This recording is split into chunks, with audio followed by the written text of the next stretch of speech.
Здравейте, уважаеми съграждани! Темата на днешния подкаст е спорт и финанси.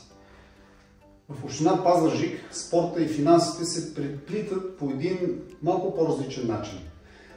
Затова, какво искаме ние да направим в едно бъдещо управление с финансите на община Пазарджик и как смятаме, че трябва да се управлява спорта и какъв да бъде в общината. Днес ще разговаряме с инженер Евтим Янев, с Людмил Найденов и с Стоил Фърцов.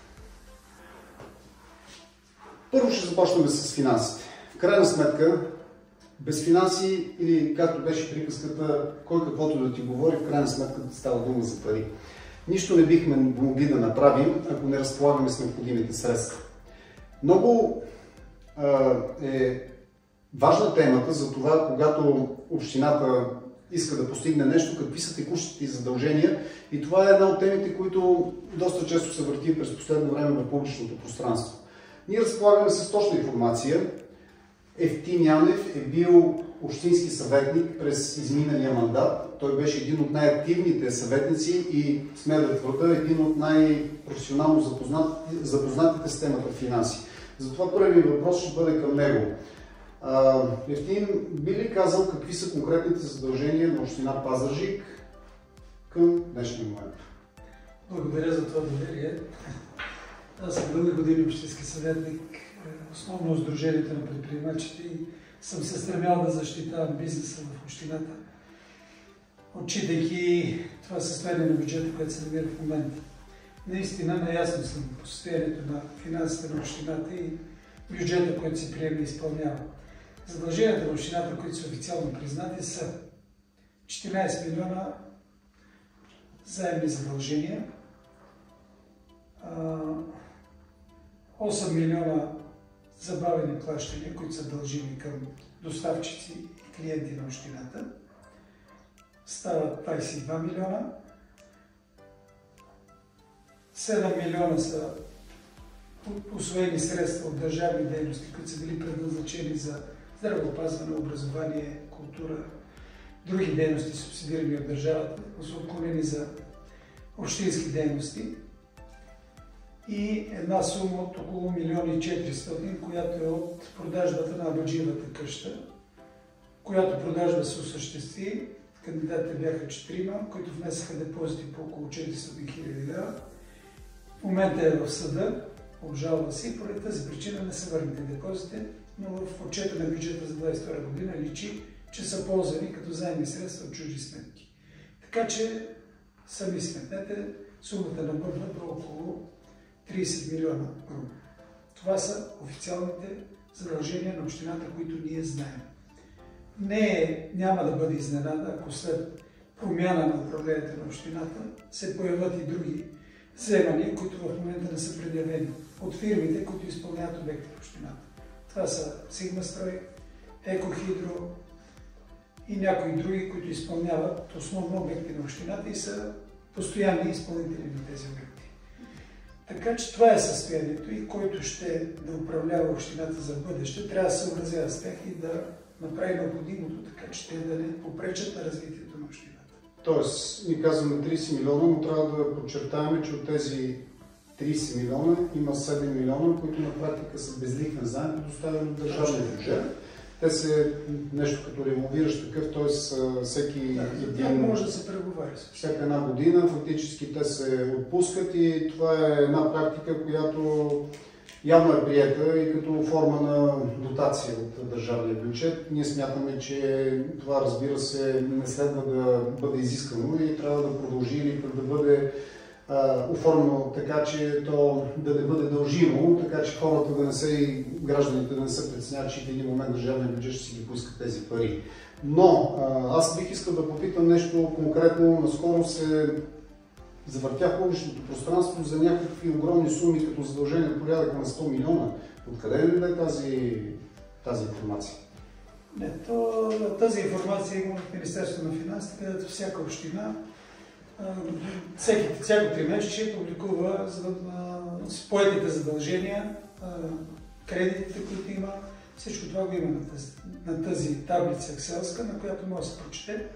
Това са задължения, поети с договори, че общината ще изпълни определени обекти, които струват толкова, около 100 милиона. Или е поела задължения за около 100 милиона. Но това не значи, че са изпълнени процедури по обществени поръчки, че са избрани изпълнители, че са възложени тези договори. Това са задължения, поети било с програма на общината или с евентуални рамкови договори, с които те ще трябва за бъдеще да изпълнят тези неща. Не е гарантиран този разход и той няма да настъпи в скоро време. Няма да е също. Така, това означава на финансов език, че това не са възникнали задължения. Или възникналите задължения в момента са не повече от 30 милиона. Точно. Които знаем. Които знаем. Така, това е ситуацията с задълженията. Разбира се, когато казахме и Евтим, когато спомена, че има такива, които ние не знаеме, веднага възниква въпроса, защо ние не ги знаем? Каква е причината? Защо публичните финанси на една община се управляват така, че във всеки един момент гражданите трябва да се питат, ами всъщност колко са тези пари, които се дължат на, вие споменахте имена и на строителни фирми, и на такива, които сигурно си има и много други, които ти не си ги споменал. Защо се управляват така финансите, че хората в даден момент, онези в крайна сметка, които са техни парите са на граждани, това са публични финанси, не знаят колко пари се дължат на фирми изпълнители? Първият и основен проблем, който съществува в общината, са точно тези 7 милиона, които тя е усвоила неправомерно от държавните дейности и всяка година трябва да залага да ги върне. Залагайки ги с приемането на плана, че ще ги върне, тя не може да ги използва. Всъщност тя ги няма. И не може да заложи средства за тази година на тази сума 7 милиона. В края на годината се оказва, че тя няма да ги върне, също при отчета на бюджета и ги използва. Но планирането, което извършва през този период, е без тези 7 милиона. Така че във всяка година до сега в бюджета, първоначалният поименен списък за капиталови разходи основно е бил с много малка сума. 2 до 3 милиона. Докато в отчета се появява една сума около 10 милиона, която обаче се приема с отчета за бюджет, който отчет се приема чак на следващата година. И това пречи за едно правилно разходване. Това пречи и за яснота на обществото какво точно ще се извърши, как ще се финансира, кога ще се извърши и дали ще се появят такива нови вземания, които ние очакваме да дойдат сега. Порочно е, не е правомерно, не е правилно и излиза извън всякакви рамки на закона за публичните финанси, който изисква бюджета да се харчи икономично, ефективно, ефикасно, прозрачно, защото все пак това са чужди средства, не са собствени на този, който ги управлява. Един такъв въпрос, който ние зададохме, ние присъствахме. Аз присъствах лично, с мен бяха и представителите на Сдружение развитие за Пазарджик, на общественото обсъждане на бюджета на общината, което беше проведено. Между другото, на това събитие, освен нашето сдружение, присъстваше още един общински съветник. Ние зададохме въпрос, на който не получихме отговор и той беше кои са фирмите и какви са конкретните задължения в така поставения отчет. Отговор на този въпрос ние не получихме под претекста, че тази информация е конфиденциална. Аз и това бих искал да попитам, защото мой опит като бизнесмен и като човек, който също се занимава активно с финанси, с договори, ако това не бъде изрично посочено в договор, че тази информация не следва да бъде разпространявана, тя тогава само не може да бъде разпространявана. Тоест, това е едно от нещата, които гражданите имат право да знаят. Какви са реалните размери на задълженията и кои са фирмите, към които се дължат тези пари. Аз отново това отправям въпроса към Евтим. Ти като общински съветник, опитвал ли си се да получиш информация? Защо е толкова трудно тази информация да достигне до гражданите? Какви са конкретните задължения към конкретните фирми? Разбира се, че съм се опитвал на всеки отчет на бюджета и появяване на този списък с дължимите задължения. Общината и поема задължението да изплати тези задължения през настоящата година. Обикновено, ако задълженията са 6 милиона, тя изплаща през годината около 3 милиона, като ги разпределя по 3 месечия. Другия остатък остава за следващата година и фирмите чакат. вътре няма имена на фирми. Преди доста години, преди 7-8 години имаше имената на фирмите и сумите, които се дължат. Като се разбра, че това предизвиква реакции в хората, които виждат какво се случва, спряха да показват списъка на фирмите, сега ги има сумите по бюджетни мероприятия. Като тези бюджетни мероприятия, примерно 606, ако се не лъжа, беше инфраструктура, е близко до ума, че това са фирмите Екохидро и Сигмастрой, които имат да взимат. И като погледнете в списъка най-големите суми, които се отпорядъка от 200 до 800 хиляди лева, няма други фирми, които са изпълняли такива обекти, на които се дължат такива суми. Така че аз съм го установявал това по този начин и установихме, че има около 200 хиляди лева ми изплатени на превозвача на Пазарджик, който извърши между селските превози, който е извозвал фенове на футболния и волейболния клуб по мачове извън града. Те бяха за около 190 хиляди лева. Пак бяха в мероприятието транспорт. И оттам изкочи, че са те. Господин Гайдаров каза, да, това са суми, които трябва да изплатим за тези неща. Но е много трудно сега да влезеш, да го намериш, да го извадиш. Не е прозрачно. Добре, окей. В друга община може да го изчисли. Но всеки, който отвори закон за публичните финанси, ще види, че от основното изискване на правенето на публичен бюджет, т.е. бюджет на една община, е той да бъде прозрачен и в него информацията да бъде достъпна. Т.е. тя да бъде обоснована, в нея да има прогнозируемост, така че хората да са наясно, в крайна сметка, къде отиват парите. Може ли да кажем, че това е фактически неизпълнение на задълженията на общината по закона за публичните финанси? Разбира се, че може да кажем. Много неща в закона не се изпълняват в нашия бюджет. Примерно, закона за обществени поръчки също не се изпълнява. Фирмата Сигмастрой има сключен договор, рамков договор за 2 милиона примерно, с който за годината изпълнява ремонтни дейности на общината. Шпакловане на стена, развалена, поправка покрив на църква и така нататък. В същия договор тя изпълни градините на света, който е отделен обект, би трябвало да има конкурс или обществена поръчка, да се избере най-ефтиния, най-добрия изпълнител, който не се знае на каква цена ще дойде, няма да е най-малко с цените за ремонтни дейности.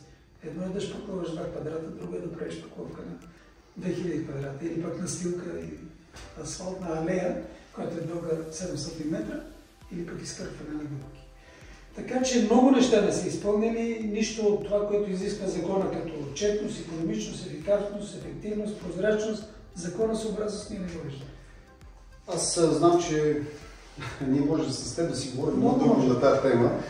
Времето ни не бихме искали да го удължаваме прекомерно, затова само ще кажа, че за това какви са идеите ни, за това как трябва да се управляват публичните финанси, може да видите в нещата Пазарджик. Това е нашата програма за развитие и управление, тя се намира в интернет. Сега предлагам да преминем и да намесим темата спорт. Тя някак си много интересно е свързана и с финансите.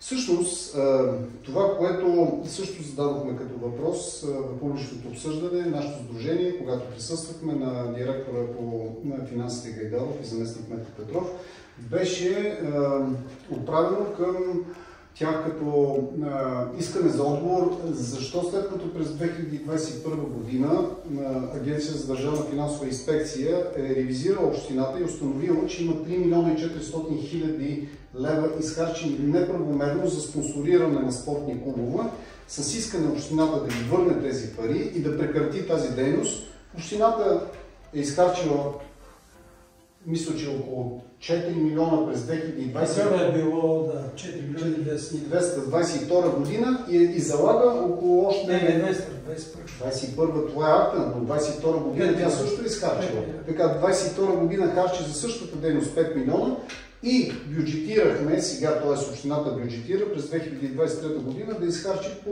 4 милиона и половина беше. Тоест, тази сума, ако я събереме, това, което общината ще изхарчи, ние смятаме, че тя би изхарчила и повече от тия бюджетирани средства за 2023 година, но това, което незаконосъобразно според АДФИ е изхарчила за 2021, това, което е изхарчила за същите практики през 2022 и прогнозата за 2023 година е общо на стойност колко? 3 години, над 12 милиона лева. Това са парите, които АДФИ казва, че на практика са изхарчени незаконосъобразно. Не всички. Тези са в акт, които ние сме чели. Извън тези пари са похарчени много пари, законосъобразно. Всъщност, общината харчи парите за спорт, за да спонсорира масов спорт. 47 са спортните клубове и от тях всъщност тези, които получават над 3 милиона и половина, са два спортни клубове. Това е спортен клуб по волейбол Хебър и спортен клуб по футбол Хебър. Всички останали клубове получават около 1 милион лева.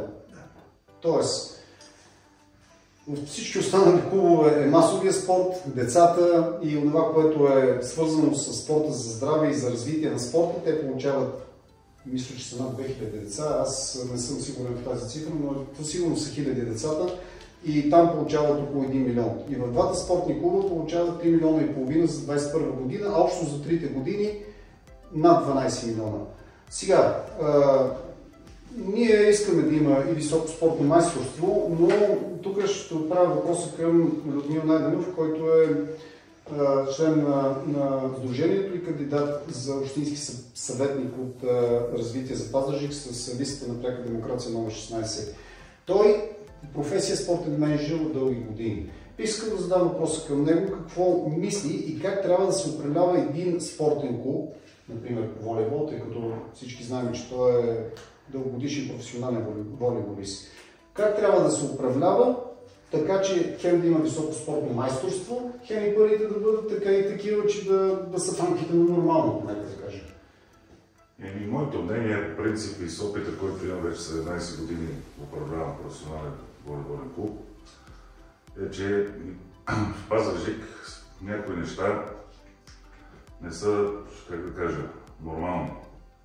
Защото няма клуб в Европа и България в Европа, който 80% от бюджета му да бъде от общината, от общинските пари, с две думи, от парите на хората и 20% от спонсори.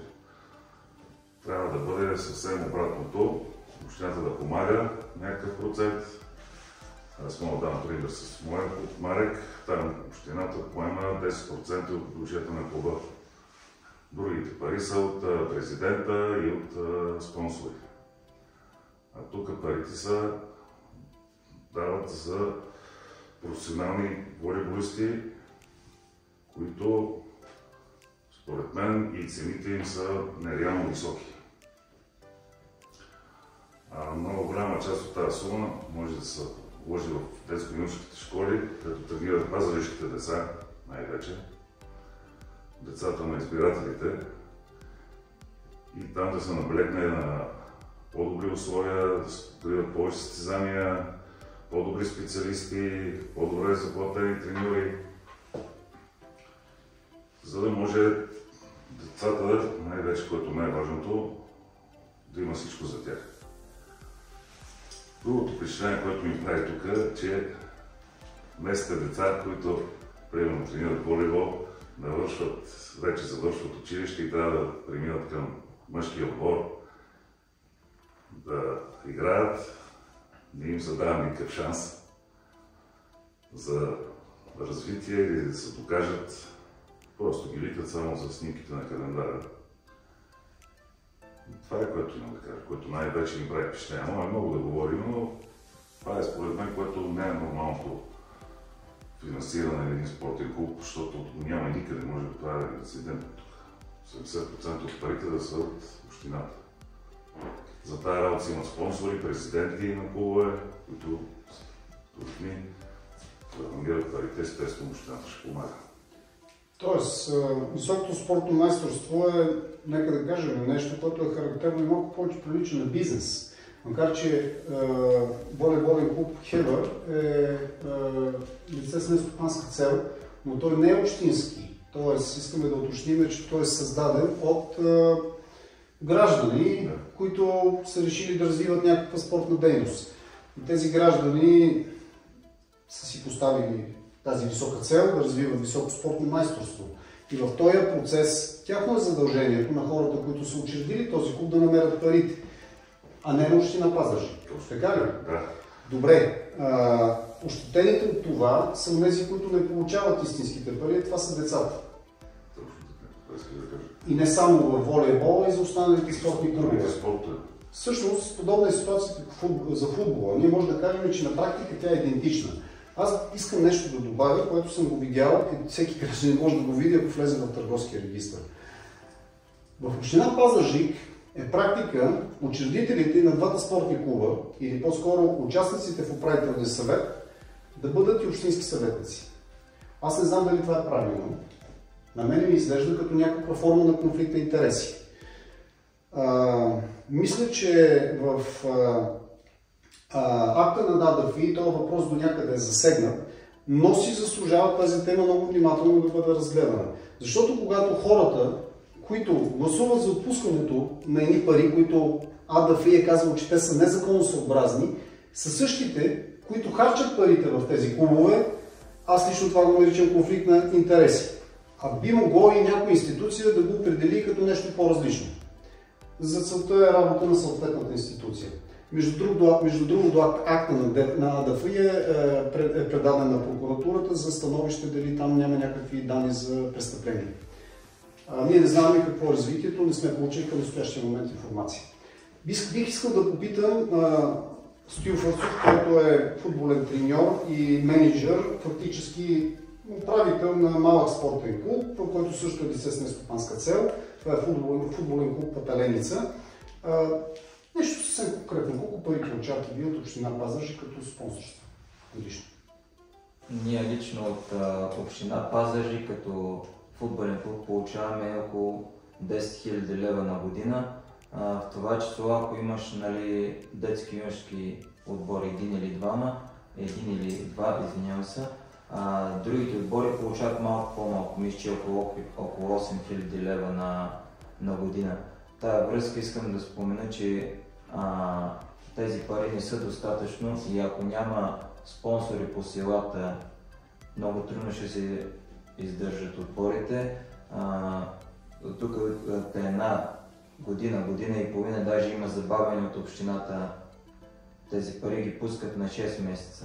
Март и септември. В момента сме Октомври. 18 октомври.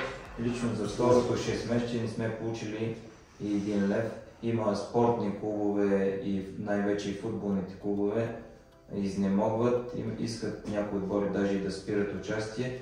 Аз не мисля, че са проблем тези пари да се пуснат от общината на време, но не знам каква е политиката да забавят. Аз мисля, че не достигат средства и може да добави тази връзка. Един въпрос, колко деца са в твоя спортен клуб? Лично при нас в Левски Пателеница тренират около 40 деца.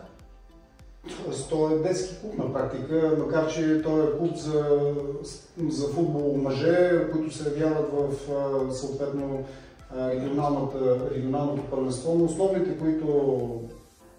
които ползват, така да се каже, и се възползват от спорта, са деца, така ли? Да, най-вече опитваме се да развиеме децата, доколкото успяваме, то се показва. В смисъл, има деца, където ги искат в Ботев, в Окото, Хебър също отиват от нас. Ние сме малък клуб, но мисля, че работиме на фона на Пазарджик добре.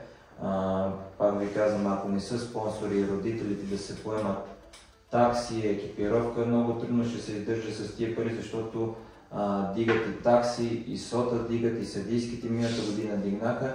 Де факто ще ви спомена само, че един домакински матч на мъжете излиза около 500-550 лева, на децата излиза 170 лева с това число. Децата няма охрана, има лекар и съдийски. Де факто миналата седмица, по мои изчисления, съм дал 700 лева за един домакински мач на деца и на мъже. Така че... Колко разбира парите, които общината така е обещала по договор или по спонсорство да ги преведе, не са преведени? Има договор с общината за всеки един спортен клуб, който го подписваме в началото на годината. И смисъл, всичките клубове разчитат на тези пари, които за мен са даже и малко. И ако тези пари покриват основно съдийските, на децата и на мъжете. И в това число, пак споменавам, ако не са спонсори, даже им приятели, познати, по спортните клубове лично си плащат даже и съдийските на мачове. Добре, колеги, аз имам предложение. Така да затворим темата, като да направим едно заключение, защото ние ще продължим с нашите подкасти, те ще бъдат и на други теми, но в някаква степен и те се приплитат. Финансите специално, защото ние говорим за спорт и финанси, но финансите са преобладаващата част. Те са навсякъде. Може да направим едно генерално заключение, че гражданите имат нужда от прогнозируем бюджет, законосъобразно управление на финансите. Те имат нужда да бъдат питани за какво се харчат парите, които плащат със своите данъци. Това са парите, които в крайна сметка се разходват в общинския бюджет. И това, което ние предлагаме, е точно това в нашата програма, която отново ви каним да прочетете. Ние искаме гражданите да решават за какво се харчат парите им, а когато трябва да се вземе решение дали това да е нещо свързано с много високо спортно майсторство, скъпи треньори, скъпи състезатели, ако има такова решение, то трябва да бъде наистина обосновано, законосъобразно, но хората трябва да бъдат питани. Лично нашата визия, т.е. ние това нещо сме твърдо и заставаме в него, че парите за спорт трябва да са за масов спорт, за деца, за здраве, за развитие на спортните бази, за това, което спорта е натоварен да носи, то е всъщност да прави хората, децата щастливи, да се чувстват добре в своето масово изражение. Ако можем с това да заключиме, предлагам да кажем, че бъдещето е на по-умното управление на финансите. Благодаря ви, колеги, за участието.